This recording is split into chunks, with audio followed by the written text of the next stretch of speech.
Doctors and nurses have read it. How much does it piss you off when patients self-diagnose using the internet? Story 1. Pharmacist, not doctor here.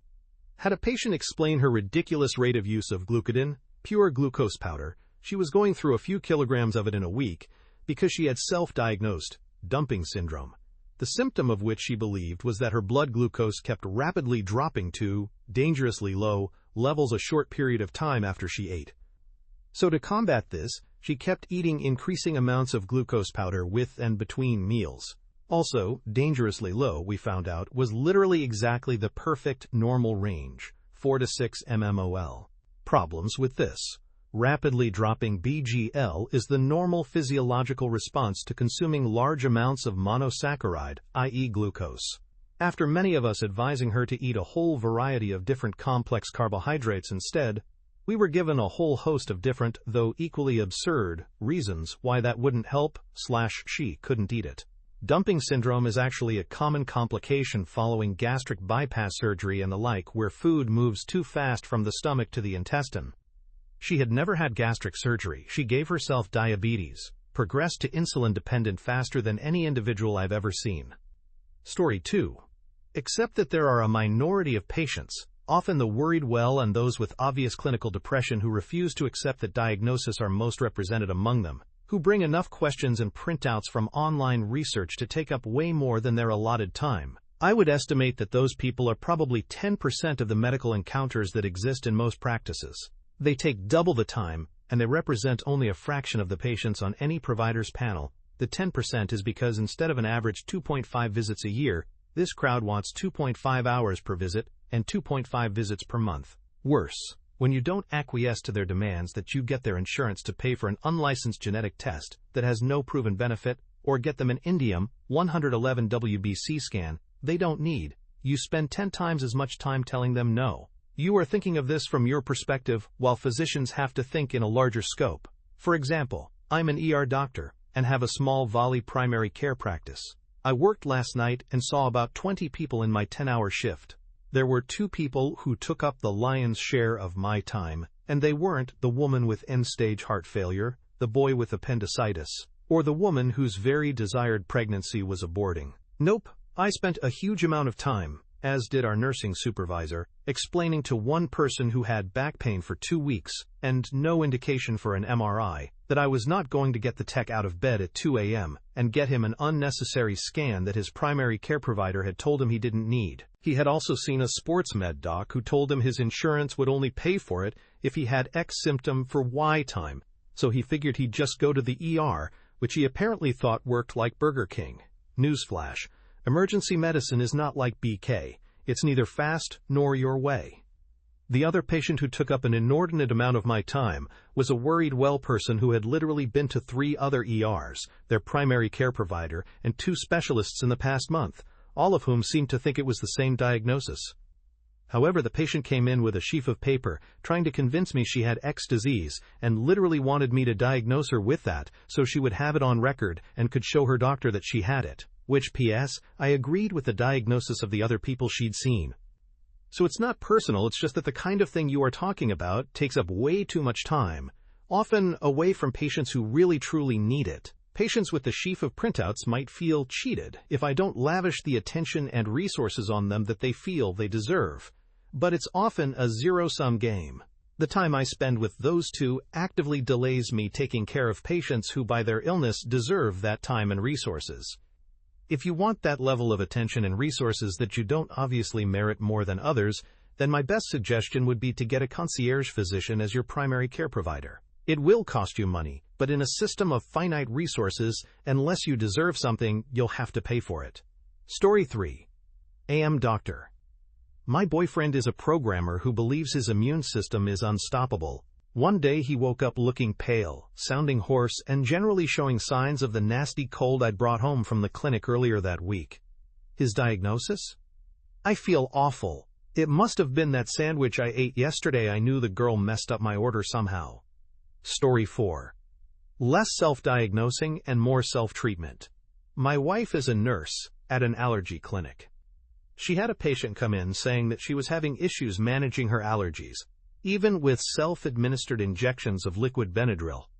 Suffice to say, the doctor had to have some very strong words with her. She's actually had a number of unique patients come in, like the lady who worked at a greenhouse and was convinced that she was allergic to the birds that hung out there and brought in some of their feces for my wife to perform a scratch test with. That did not happen. Edit. Ooh, here's another one that's really just sad. One of the things my wife's doctor recommends to his patients is eliminating food items they think they might be allergic to from their diet if they're only getting mild symptoms, as it usually takes months to get in to an allergy specialist. Some people don't catch on, and I'm sure he goes into much more explicit instructions than I am here, that you're supposed to reintroduce those food items if the symptoms aren't going away. If you think you're allergic to peanuts, but are still getting allergic reactions even if you don't eat peanuts, it's a good chance you're not allergic to peanuts, but rather something else. Anyways, there was a lady that had come in and was eliminating food item after food item from her young child's, I think only a few months, maybe a couple years old, definitely very young, diet, to the point where for months all she would prepare for him was rice. Sorry, not rice. Rice that had been strained, and not the rice itself, but rather the broth that she strained off the rice. This had been going on for weeks. I don't think the kid was still having reactions, but he was definitely not doing well. I assume CPS was called. Story 5. Had a patient come into the ER complaining of unbearable pain and was yelling aloud any time she was touched. Several of the staff were saying before I went in, "Oh great, another patient seeking pain relief is here." Well, I took her history and performed an exam. She said, "I think I have cancer. It has to be bone cancer or something wrong with my bones." Mind you, she said she hadn't completed high school and did not mention looking anything up on internet. Anyhow, I so much as placed a hand on her or she moved an inkling, the patient would scream out in pain. Turns out she had some lytic bone lesions and was a textbook case of multiple myeloma, white blood cell cancer in the bones that leads to horrible bone pain and pathologic fractures. Yes, she didn't technically have bone cancer, but rather plasma cell cancer. From that day on, I never treat a patient coming in with pain as a patient just malingering, but really try to get to the bottom of the source and cause of the pain. Furthermore, people presenting to the healthcare system who practitioners may label as patient seeking pain relief often do have some sort of pain. Yes, psychological pain is still pain, yet has a different treatment than handing out opiates. Unfortunately, the treatment those patients need is seen as, "not my job," or, "I don't have time for that," as I have heard it put, as the patients get kicked to the curb or handed a script to get them out of the office or ER. Sadly, the U.S. health system in my area has been failing patients afflicted by mental health IMO. Story 6. I'm a nurse who was misdiagnosed with depression/anxiety for years, saw at least 3 to 4 different therapists. I knew all the coping mechanisms, but none of them seemed to help. My depression and anxiety would reoccur somewhat predictably in patterns. I kept explaining that I couldn't seem to recharge, and it was difficult for me to sit down and relax. I tried one more time, saw a 5th therapist. She did the PHQ-9 and GAD-7. Then she asked, "Has anyone ever asked you the questions for ADHD?" I laughed, said there was no way I have ADHD. Spoiler, I absolutely have ADHD. I got on Strattera. After 34 years of being unmedicated and not knowing why I just could not get organized, the medications stabilized me.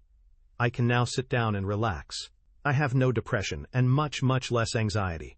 I can be more present and patient with my kids and my partner. My whole life is 20% better at all times. I never again want to feel the way I did before taking it. I know it's trendy to get diagnosed with ADHD, but many of us inattentive or internally hyperactive girls in the early 2000s were missed. Straight up. Missed. I've seen a report card from 5th grade where the teacher literally wrote, "Athril has difficulty staying on task and paying attention." If you are a woman who has been diagnosed with depression/anxiety but never felt like that was the real answer and everything in your brain is so loud, please take a screening and then go find a doctor who will take you seriously. It's worth it. Story 7. Had a 19-year-old girl come in asking for antifungal medication because she was convinced she had oral thrush. Her and her boyfriend had Googled her symptoms, and at 19 you're never wrong. When I suggested that perhaps we check an EBV antibody to rule out mono, she looked at me like I was actively drooling on myself and refused, because there was no way I can have mono. Eventually, I convinced her to have some diagnostic testing done, and sure enough she had mono. I tried to explain that having oral thrush as a 19-year-old could possibly be much more concerning than mononucleosis, but she didn't seem to get it. Edit. I will give the caveat that if a patient volunteers that they were looking up their symptoms online, I'll always ask them what they think they have and why. This can sometimes give insight to symptoms or concerns they may not have let on about that help me to make a correct diagnosis. Besides, taking an active role in your health is certainly not a bad thing. As long as you're not being a rude person and acting as if I'm some moron, I welcome that kind of discussion. Story 8. A friend of mine has de Quervain's tenosynovitis in her right hand. She claims to have a high pain tolerance, but it's honestly pretty low. She went to all sorts of doctors and specialists, and every answer was that it had to be carpal tunnel syndrome. They'd do the test, and it would come back negative, and every time they would then diagnose the issue as in her head. It got to the point where she couldn't drive, and asked me to take her to a doctor appointment early the next morning. Due to where she lived, I picked her up the night before and let her crash in my bed while I was on the couch, but before we called it a night, I Googled the symptoms, and one of the first 5 responses was de Quervain's tenosynovitis. I had her do the Finkelstein test, and sure enough, it shot pain up her arm. We get to the doctor, and he's pulling the same thing everyone else did. She asks for me to come into the room and explain what I found the night before, and the doctor scoffs, but has her do the Finkelstein test. Sure enough, he sees her reaction and agrees. 6 months and a surgery later, and she was pain-free. Story 9. Just a few weeks ago, I had a patient come in for an eye exam. She tells me that her allergies are really bothering her eyes, and she just needs her eyeglass prescription tweaked. Her best corrected vision is 20/80ths, and her retina is a mess. She's got Stargardt's disease, not previously diagnosed. She is going blind, and there is nothing we can do to stop it. I want to refer her to a retinal specialist to confirm the diagnosis, but she refuses, because it's just allergies, and I just need to prescribe her some drops. I should also add that her eye were not at all tearing, itching, and there was no inflammation of the conjunctiva at all. Not that this would cause your vision to drop to 20/80ths, even if they were present. Story 10. I'm in the vet field, an RVT, aka a licensed vet nurse, but we have the same problems. I have mixed feelings, because we do some sophisticated surgeries, so sometimes they can find better explanations of what we are doing online than what our own information can give them. And 90% of the time, the information sets them at ease rather than agitates them. But there is always that small group of people who fight you the whole way with their own research. And in fairness, by the time they reach our clinic, a private referral clinic, they have sometimes been misdiagnosed and jerked around, so I understand their trepidation. Nonetheless, at a certain point, you have to respect and trust the expertise of the doctor and staff, especially when you figure in the frankly obscene amount of money they are putting in to the procedure. If you don't trust us, fine, you are free to go somewhere else.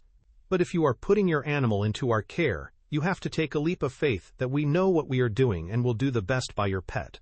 And I think that is the same for human medicine too. I currently have reached an impasse with one of my doctors, and I question his treatment plan. Again, that's okay. Do a little research, have a little conversation, and then decide whether to continue in that relationship or not, but don't pretend you know more than your doc. There are some idiots out there for sure, but most understand intricacies that all the WebMD surfing can't compensate for. Story 11. I'm not a doctor or a nurse, but I work in a pharmacy where the clientele is primarily 60 plus. And I can't tell you the number of phone calls the pharmacists will get regarding a patient's concern with a medication they're taking because of something they read in the newspaper/on the internet. I've had clients come in with weeks' worth of their parents' prescriptions to return because they have been refusing to take them because of things they've read online. Oftentimes, if patients ask for a printout of information on a medication they're taking, we only provide them with a special paper set up with the really important stuff. For pharmacists, there is another, much more extensive document outlining the drug's posology, side effects, etc. The reason isn't to deceive, it's just to avoid unnecessary paranoia. Another example is if a patient notices a sticker on their prescription vial that they've never seen before, something as common as may cause drowsiness, and freak out and demand to speak to someone because they've never seen this before, and OMG. Story 12. My wife visited a gastroenterologist at a renowned multi-specialty clinic, complaining of severe pain in her upper abdomen, not all the time but mostly after meals. The doc poo-pooed her concern, saying it's only indigestion and advised more water, analgesics, etc. She insisted on getting a USG scan done, The doc almost sneered, saying you must have checked the symptoms on Google, but just to put your mind at ease, let's get it done. While we were waiting outside the radiology room, the doc came by with the same all-knowing smile on his face. So, it's all fine, isn't it? The lab guy came out just then, saying, "Ma'am, you've got lots of stones in your gallbladder. You must see a doctor immediately and get it operated." The doc hastily beat a retreat. We've never gone back to him again. Story 13. I'm not a doctor, but I am a medical professional at a hospital. Patient came in stating that he had blood in his stool for almost a year and was convinced that it was just because of hemorrhoids. He only came in when he started to get abdominal pains. Turned out to be colorectal cancer. Moral of the story is, if you have blood in your stool, especially dark-colored, don't ignore it. Story 14.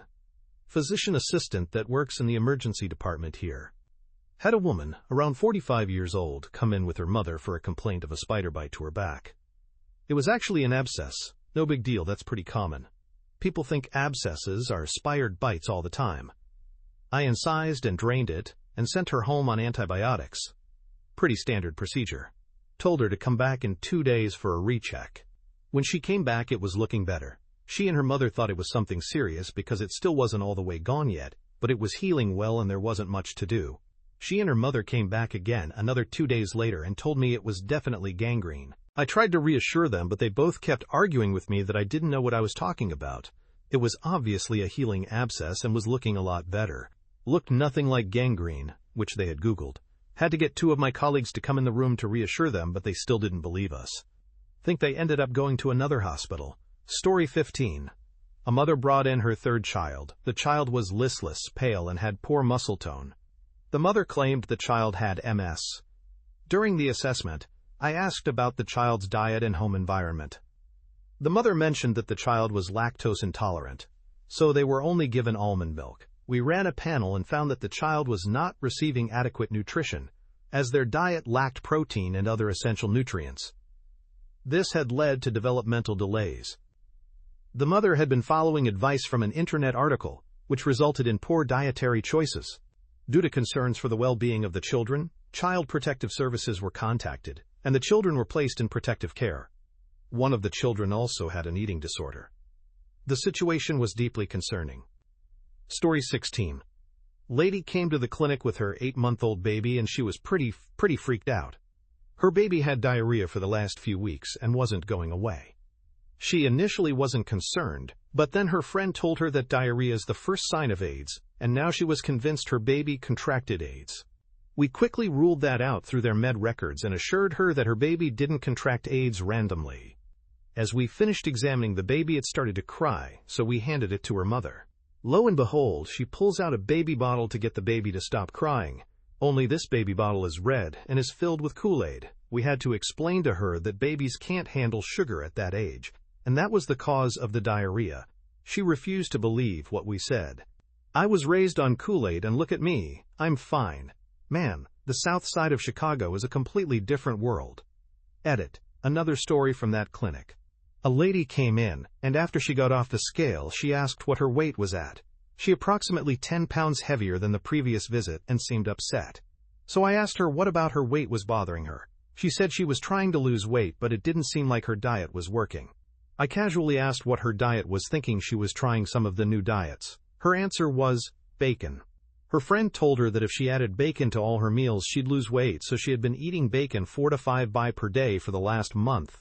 She was shocked when she learned that she was doing the exact opposite of what she was supposed to do. Edit 2. The reason these 2 cases come to mind is because I was shocked by the lack of common knowledge. These people aren't dumb. They just didn't know what they were doing was wrong. It's a symptom of poverty and a lack of education. Both patients took the proper steps to correcting their misunderstandings and were admittedly embarrassed. As far as the race questions go, I now work in a rural, majority-white part of the Midwestern U.S. with similar levels of poverty/education as the south side of Chicago, and these patients have the same issues. They just don't know. Story 17. Had a dad make a really big scene about his kid, claimed she has internal bleeding and a clotting disorder because she had some red areas on her tummy. He claimed she was fading into unconsciousness. At that point, the child was dancing around the examination room. No trauma in the history, so he assumed it's a genetic clotting disorder. Found it online. We told him it's fine, she might have a rash, but if it doesn't go away, we can see them again. He wasn't having any of it, threatened the doctor, screamed in the hall. Demanded emergency MRI and blood transfusion. Internet said that's what we should do. Security got called in. We offered him to take an ultrasound to rule out bleeding. He agreed, sobbing. He was clearly distressed, so even with his attitude we tried to balance helping him, rather than the child who was fine, and staying safe ourselves. Few minutes later, supervisory doctor comes to take ultrasound, puts the gel on her stomach, and wipes off the red paint she had on her skin, probably from some clothing. Needless to say, he was embarrassed.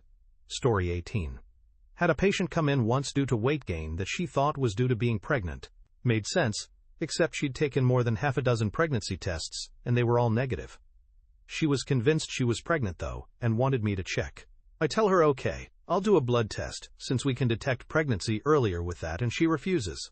Says that she just wants to pee on the stick in front of me and have me read it, so I say sure, and lo and behold, it's negative. Little more questioning, and it turns out she'd been eating literally nothing but chicken wings for weeks. When I asked her why in the world she would do that, she replied that she just really liked chicken wings. Story 19. Self-diagnosed pulmonary hypertension. Had several transthoracic echocardiograms, like 10 in the last 2 years, and 3 right heart catheterizations, indicating that they had normal pressures. Demanded that I document pulmonary hypertension, and requested that I fill out some employment benefit form stating as such. Started talking over me as I tried to explain the diagnostic criteria for pulmonary hypertension and how they did not meet any of them. Refused to look at the echocardiogram reports and RHC data I had printed off from his medical record to justify my refusal to label him with the diagnosis. Story 20. Real story. As a third YR med student was rotating through a Southside Chicago hospital, aka the Hood, female patient in her 50s, sexually active with one partner, thought she was pregnant and asked for a pregnancy test since she was not menstruating for last couple months. Pregnancy test comes back negative. Meantime, we work up the history of her experiencing all the classic symptoms of menopause. Anyways, when we tried to explain to her that it was menopause, a natural physiological response to aging in females, she got extremely upset. Requested for a repeat pregnancy test, which we obliged to. Once again, results came back negative. Tried explaining to the patient once more what menopause was. However, she told us we were making crap up, to put it pleasantly. When asked what she thought was wrong, her explanation, in her words, were as follows. I am pregnant with baby Jesus. I need to get a new boyfriend. This current one can't even get me wet in bed. We tried one last time to explain the situation. However, she stormed out and never came back. True story. Story 21. Not a doctor but a pharmacist, so I hope I'm allowed to play. Patient had a cold, convinced it was severe sinusitis, a bit of a known hypochondriac. Saw doctor, got script for antibiotic. Was convinced she was allergic to every antibiotic tried, until all that was left was antibiotics, which aren't usually used in URTIs at a subtherapeutic dose, because she's very sensitive to medications. The infection wasn't going away, so she took antibiotics for longer and longer. She somehow got her hands on a blood glucose machine, and must have had a reading that was a little high, so she convinced herself she had diabetes and needed insulin. Ended up with C. diff and DKA. Story 22. A woman claimed to have a parasitic infection in her eyes. She believed she picked it up by walking through her neighbor's wet lawn shortly after the neighbor returned from a trip to Africa. Her thought was the parasite got in through her exposed toenails and traveled to her eyes. She attempted to self-treat these parasites by using an alcohol-based all-natural equine shampoo. The alcohol caused a chemical burn in her cornea to sloughed all of its surface cells. She never had parasites and had confused them for normal eye floaters. She did, however, have a very real mental illness. Story 23. If my doctor used Reddit, he might tell you all about me years ago. Early 20s male, played a lot of acoustic guitar without a shirt on. The top of the guitar rested right on my right nipple and pressed against it, causing a gland to swell up and create a lump behind my nipple. After a couple weeks of it being sore and swollen, I went to the doctor because I thought I had breast cancer. Story 24. 18-year-old comes in with mild left-sided headaches. He was convinced it was cancer. He had seen Saw 3, and Kramer had a brain tumor from a prior existing metastatic cancer that needed improvised surgery. This was his stated basis for thinking he had cancer. It was actually seasonal allergies improved with Tylenol and Zyrtec. Story 25. Dentist here. I had a patient come into my office, absolutely certain he only had gingivitis and needed a normal cleaning. All because he had Googled his symptoms and believed he could get a normal clean and go back home and do oil pulling after, which would somehow miraculously heal his gums. Would not allow me to take x-rays or deep clean his teeth, which he needed because plaque was formed well below his gums. He even told me his gums were bleeding from just smiling, moving his mouth, etc. He insisted on just a regular clean and then accused me of trying to make money off him when I basically put my foot down and said I wouldn't be working on his mouth unless he allowed me to do my job properly. I was glad when he decided to walk out and never come back. Story 26. Fourth-year med student here, so I don't have the MD title yet. But during my pain management rotation I had a patient tell me that he had Hep C. And when I asked how he got it and when he was DX, he told me a doctor on 4chan diagnosed him a few months back after his friend told him he got cancer from too much internet usage. I shit you not, it took me all the power of God not to bust out laughing. But then he continued to go on how he's helped his friends out with medical advice though 4chan, and how he doesn't trust WebMD or Google for medical advice, because they're owned by the man, and only good at making people believe they have hypochondriasis. So long story short, he didn't get the oxycodone he was hoping to get from this consultation and made a giant fuss how we're only making his Hep C worse by not giving him meds. Edit. For those asking, DX equals diagnosis/diagnosed. Story 27. Patients do this every day to their own detriment. Searching for your own diagnosis is an exercise in confirmation bias. When you type your symptoms into Google, WebMD, whatever, you are going to reinforce your own fears and negative stereotypes rather than looking at yourself objectively, or recognizing that the overwhelming majority of time the condition is self-limiting or benign. I'll give two examples. Patients will often diagnose themselves with sinusitis. They likely did this by searching sinus pressure, runny nose, etc. The presumption is then that they need an antibiotic, so the next search is antibiotics for sinusitis. This will result in a patient coming into my office with 2 days of sinus pressure asking for amoxicillin or azithromycin. What they neglected to Google was that 90 to 95% of sinusitis is viral, that the majority of even bacterial sinusitis resolves in under a week without antibiotics. The second example is bronchitis. Patients will present to me every day and tell me that they have bronchitis. They arrived at this diagnosis presumably by searching their symptoms. Many times they are correct, which is why their request for antibiotics once again baffles me. Patients will correctly diagnose themselves with bronchitis, but then intentionally ignore the portion of the article which states that bronchitis is not pneumonia and is overwhelmingly viral. The problem with the public is that they have no tolerance for being ill. There's a pervasive idea that there is a quick fix to every illness. I have the ability to or have friends willing to prescribe me almost anything I need with a phone call. I have never once taken an antibiotic for a routine cold. Physicians make bad patients because, if anything, we realize the futility in most treatments and elect to do less, sometimes to our own detriment. As a physician, if you spend enough time on Reddit, you'll hear countless anecdotal stories about how it took months for a doctor to diagnose patient X with disease Y. You'll read that doctors don't know anything, that we Google the answers in our office.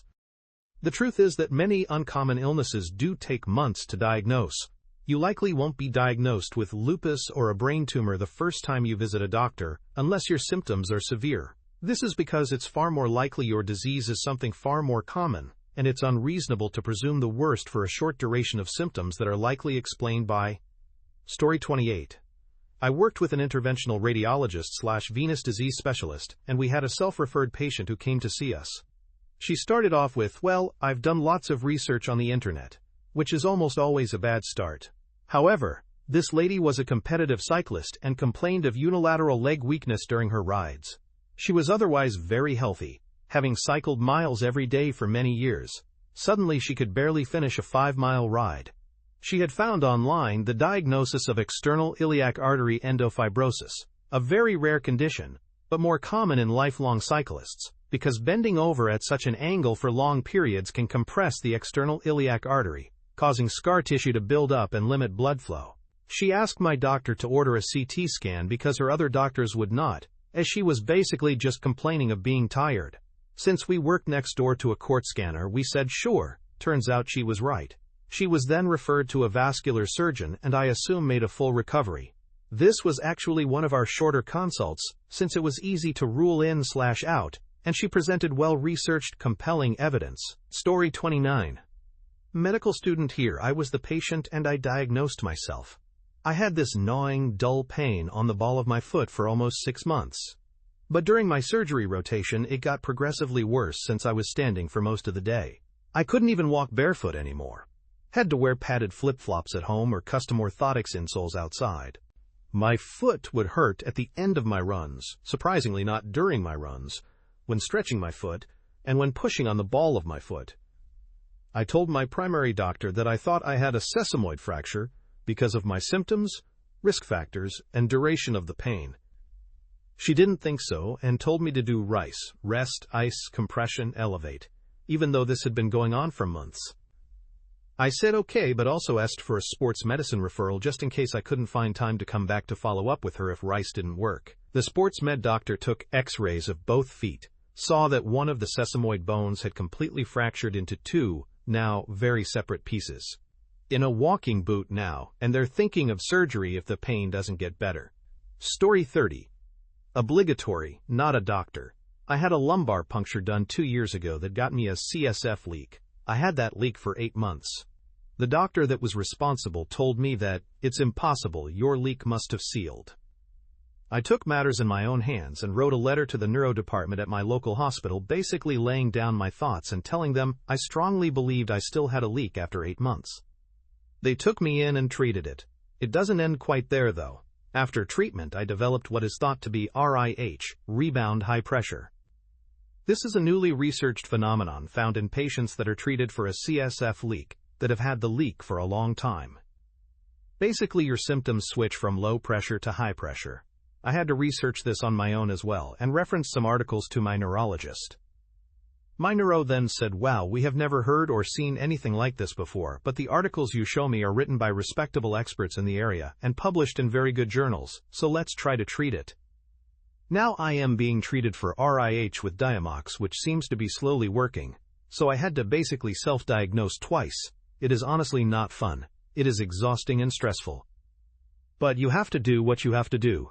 I've made sure to read highly cited research, and then bring this forward to my doctors, and hear what they have to say. Story 31. I'm a patient. I had a super painful skin infection on my face and neck that my dermatologist insisted was just an eczema flare-up. She prescribed topical steroids. They help in the short term, but I continued having painful rashes on my face. ETA. I asked if it could be a fungal rash, but the derm said she was sure it was eczema. Unfortunately, steroids weaken your immune system, thin your skin, and facilitate spreading of any infection. A few months later, my hands and fingernails get really painful. Life was hard because I was in pain when I tried to do normal things like write, type, open things, etc. Eventually, I started getting bleeding blisters on my hands and my actual nails turned yellow. I see the dermatologist because at this point I realized topical antifungals give me some relief, but I'd need oral antifungals to treat the actual nails. The dermatologist swore this was eczema dyshidrosis. I asked for a culture to be taken, and she took a swab, an OTA nail clipping, which is needed to diagnose fungal infections of the nails. So the diagnostic test of course came back negative. She prescribed steroids again, but I was hesitant to use them because at this point I did not trust my dermatologist one bit. I see my PCP and tell him what's up. He agrees to try oral terbinafine, and it worked really well. My nails fell out and grew back in, and the infection cleared up. The rashes on my face cleared up too. I was on the antifungal for 7 months. I had a follow-up with the dermatologist and showed her how the antifungals actually worked and to show her she was wrong. Story 32. Patient here. Was through hiking the Appalachian Trail and was in Southern Virginia, near Roanoke. Was having a fine day until I went to pee in my motel room, straight blood. Also had been getting weird spots and sores on my legs that didn't go above my waist or below my ankles. ER doctors, 3 of them, all stated it was a tick-borne illness, considering I had been hiking for a month in the woods. Rocky Mountain spotted fever probably. But I had that in college and knew it wasn't it. I told the 4th ER doctor who came in that based on my Googling, I had Henoch-Schönlein purpura, an autoimmune disorder that is very rare in adults. She agreed, sent me to Virginia Tech for a biopsy, and they confirmed vasculitis. Went on to get arthritic pain in my knees and severe abdominal pains. Went for an ultrasound and discovered I had underlying autosomal dominant polycystic kidney disease that after testing I did not inherit from my parents. Doctors began talking to me like I should be in a textbook. 7 years later, I am symptom-free and just taking a small dose of blood pressure meds but felt like I was on house for a few months there.